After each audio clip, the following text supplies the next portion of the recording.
Hello, thank you for joining me in a brand new video. This time I have an unboxing of the Google Pixel 9a. Let's get started. This device is part of what you might call a mid-range offering from Google, perfect for those who want the Pixel experience without having to spend too much money. So let's get to know it better. Its launch price in the US is $499, while in Europe it is Euro 549. Remember that Google does not officially distribute this device in Mexico or in many other countries, so it can be acquired by purchasing through importers or by traveling to countries where there is an official distribution. So let's take a closer look to see what comes inside the box. The design of the box is quite unique. It features this small cover, and then we find a very minimalist box, which is honestly quite nice.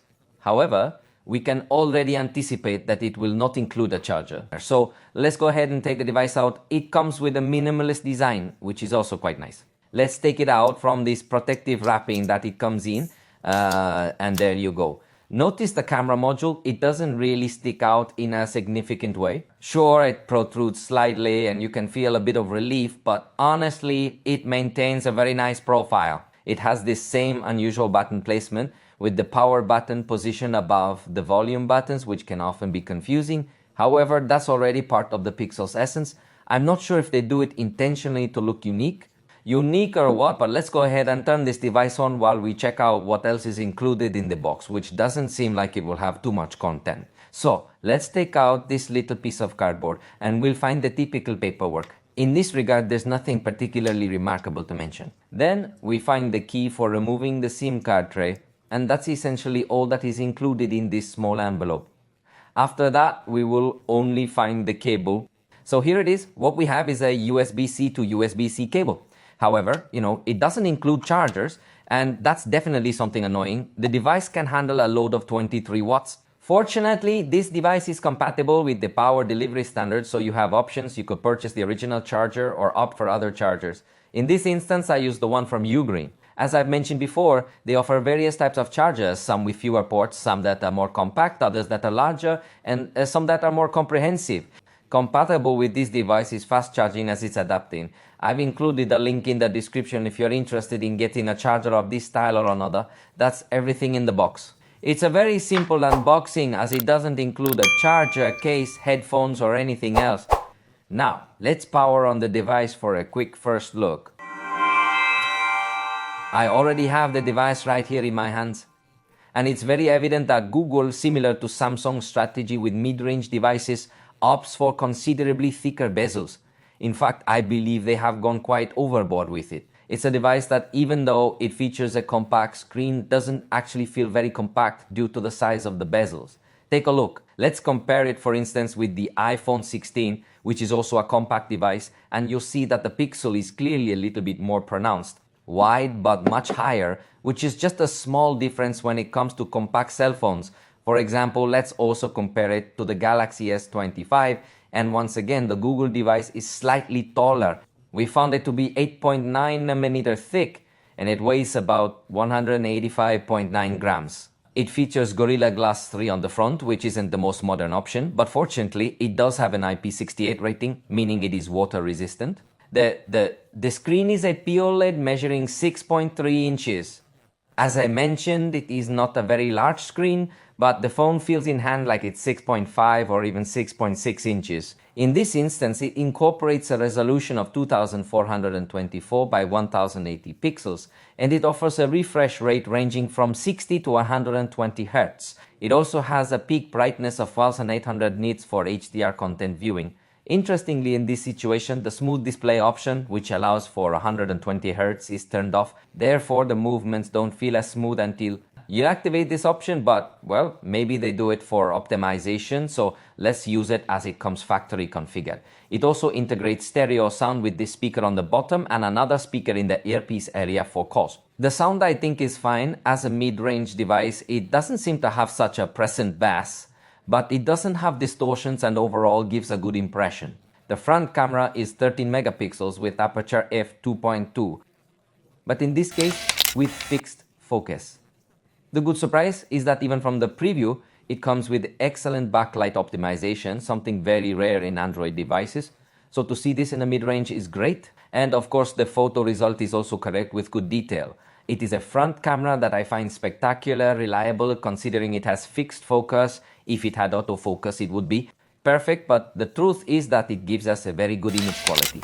On the back, we will find two cameras, the main camera of 48 megapixels with f1.7 aperture. And optical stabilization, and the secondary is an ultra-wide angle camera of 13 megapixels with f2.2 aperture. And in this case with fixed focus, but look, let's see the results from the ultra-wide camera. It already seems to me that the device does an excellent job. You see a little distorted edges, but it is normal. In a camera of this style, fortunately, it does not seem to lose sharpness. The main camera also performs very well in terms of the level of detail, colors and textures. Even applying zoom 2x, we see an excellent quality, practically maintains optical quality, and in this case, I must tell you that the maximum zoom is 8x, which sounds very short, but Google is one of those who manages an honest zoom. That is, even at maximum zoom, we will find a very good image quality, believe me others. Manufacturers may claim their cameras offer a 20x zoom, but be aware that the results can look quite poor, especially considering that 8x is often the maximum zoom that still provides a decent image quality. When it comes to video recording, it's important to note that the front camera can record in 4K quality at 30 frames per second, or alternatively in Full HD at 60 frames per second. On the back, you'll also find 4K quality available, but in this instance, if you want to record at 60 frames per second, keep in mind that the ultra-wide camera doesn't support recording at this quality. The configuration allows for 4K at 30 frames per second, if it's within your capability. Regarding the battery, it has a capacity of 5100 mAh and supports charging at 23 watts. However, the charger is sold separately. We'll need to test it to determine its exact longevity in various environments, but it appears to have a decent capacity. And actually, the device is equipped with the latest Android version, which is Android 15. It comes with a commitment to provide updates and patches for a duration of 7 years. Security. Plus, it is among the first devices to receive the latest version of Android, being a device made by Google. So possibly it offers the best experience in terms of software. Although, of course, it is a system that might sometimes be seen as too simple and minimalist. This will entirely depend on your personal tastes. Personally, I don't like it that much because I miss some of the options found in customization layers. But as I insist, it will depend entirely on your preferences, of your tastes. Evidently, everything in this device is Google, so we will find the services of this brand everywhere. I forgot to tell you that it also comes with fingerprint reader inside.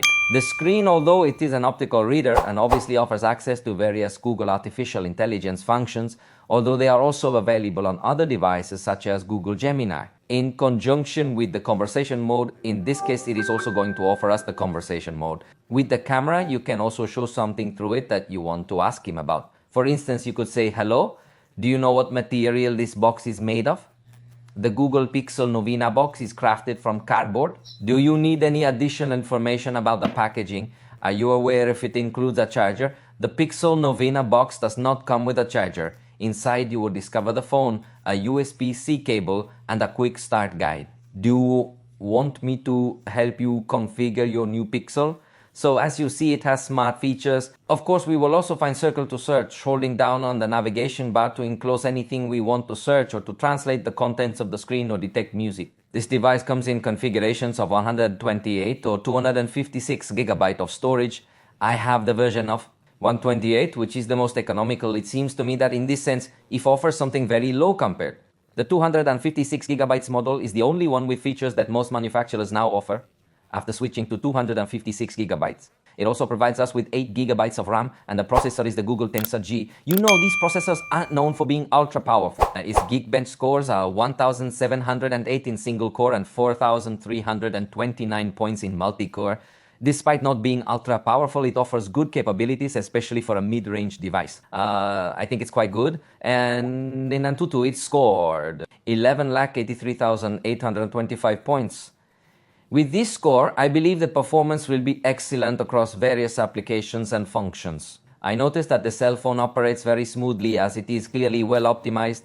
However, in the video review, we will conduct a much more detailed analysis with various tests. For the moment, we have reached the conclusion of this video. Servo Enjoy Dir, I do seek and show your support, and we will see you next time.